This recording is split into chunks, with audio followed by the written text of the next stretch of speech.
In 1 Corinthians 2:14, it says something along the lines of a natural man cannot receive the things of God for their foolishness to him, that the things of God must be discerned spiritually. What does this have to do with success? Well, everything, actually. And over the last few days, God has been showing me or wrapping some different ideas up into one nice, neat package and how it works. And actually, the whole thing with the Spirit of God and the kingdom of God and His ways and His truth and salvation is all wrapped up in one nice, neat package. We're the ones that try to make everything separate. For example, there's a prosperity gospel, there's the salvation gospel, there's the prayer salvation, there's the baptism, there's the confirmation, there's all these different things that these religions practice, trying to make it about success or about things of God. It's not like that. It's all one big package. You can't take one aspect out and claim a Bible verse and say that this is going to heal me. In about a week, 2 weeks ago, my wife had a conversation with a friend of hers who is Christian, sort of. She definitely goes to church and does the Christian thing. And my wife's been experiencing some pretty severe headaches, and we're not exactly sure why at this point. But her friend was saying, oh, go to the Bible and claim these verses and you'll be healed. And my wife was like, well, it doesn't work that way. And I see way too many Christians doing things like that. And then when they end up sick and having major problems of some sort, they don't understand why.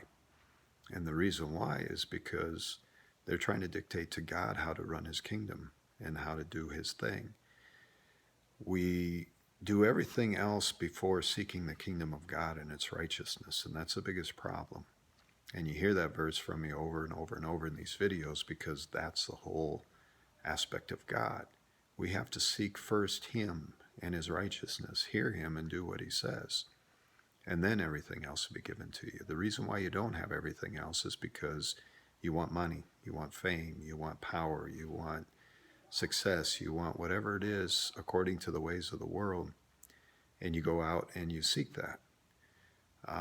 The one thing God pointed out really clear is we do everything backwards. For example, seeking first everything else and then expecting the kingdom of God and His righteousness. Just because we said a simple sinner's prayer, we claimed a verse out of the Bible.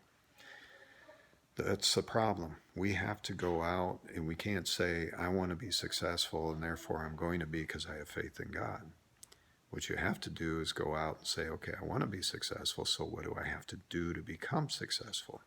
Whether it's financially or spiritually or whatever. And when you find those principles that will make you successful and then you practice them, then you become successful and you receive everything else. So we have to do it like that. My little girls just came into the room, and they're a great example of everything. Another aspect God has been showing me about, do not seek the easy way. That's the other problem. We want to go out and have fun.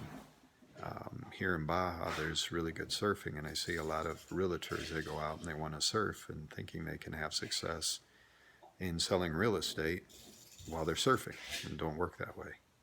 So we have to seek the things and the practices and do the things that are going to give us the success in life. And so back to my little girls, the thing with them is, we adopted them, and it's life-changing. They're a lot of work, more work than any child I've ever been around. And a lot of it is because, their parents were on drugs and things like that when they were conceived. And some of the things they're exposed to early in their life and how it affects them. It's not easy. It's definitely the difficult path, and it's not one I would choose for myself. God made a point to me years ago that we would adopt, and we did. But it's rewarding. It's fun to watch these kids grow up, and I can't explain it. It's as much of a blessing for us as it is probably for them. But it's not the easy path. People my age, most of them are, without kids. They're able to travel. They're able to do whatever they want to do, go golfing, whatever. And if we would have chosen a different path like that, we could be doing the same thing, traveling all over, golfing, hanging out at the beach most of the day, eating out quite often, whatever it is we want to do. But we didn't choose that path. We chose to obey God and to adopt and to do what we want to do, or what He wants us to do, not what we want to do.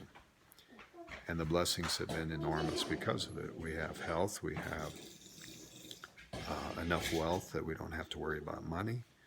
And we have a lot of peace and laughter and joy and things in our house, even though sometimes these kids don't bring you so much joy. They bring you some headaches. Probably why my wife has her headaches. Anyways, the peace of God be with you. And you only get the peace of God one way, and that is by obeying Him. So seek first the kingdom of God and its righteousness, and then everything else will be given to you.